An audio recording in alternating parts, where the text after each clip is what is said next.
मार तुम इंजो क्यों इंजो अगर कितना जानी है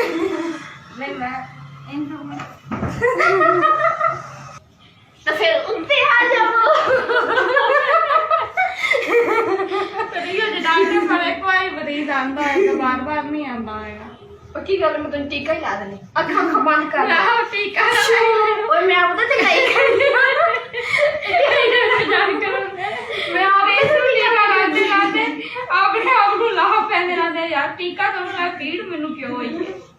वो सारे दिन आ गया ना नहीं पता जिन्ना नाल प्यार होवे ना वो सब दूसरे पासे आ जाए सही चल काम कर दी मैं टीका लाया लेकिन मुझे लगा आप ये समझदार डॉक्टर है समझदार डॉक्टर दी का निशानी है मरीज ਨੂੰ तकलीफ नहीं देंदा वो अपने आप ਨੂੰ तकलीफ दे लेंदा ला दिन पीछे स्पाइन है तेरा लाइन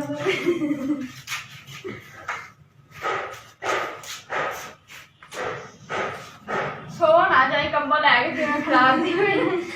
सीधी सीधा कर दी नहीं है सीधा करना है ना तू कर तू कंबल नु तह ला जेडी चीजें सीधा करो फिर यो मस्त जगह तय होनी है जगह तय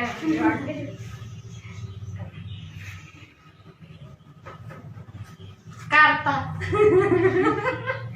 तेन मैं क्या कंबल सीधा ना कर तेन मैं क्या कंबल नु तह लानी है पहले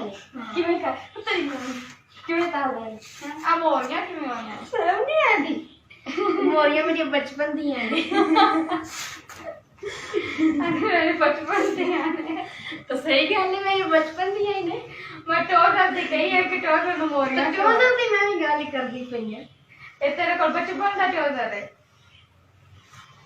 मैंने एडी कच्ची ना ते कह रहे हैं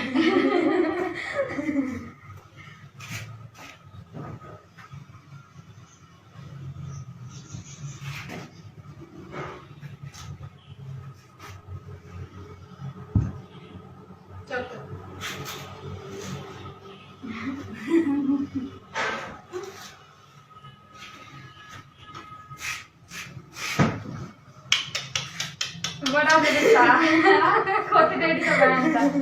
किसे तेरे खोती रेडी का बस चोटा किसी दिन चलिए ना खोती रेडी को जीता ले ठीक है मैंने तो शौक कोई नहीं मैंने बड़ा शौक है हाँ तू मेरी खोती बन जा तेरी खोती बन जाओ ऐसे तो ना खोती हो जाए बेटी तो तेज ना बन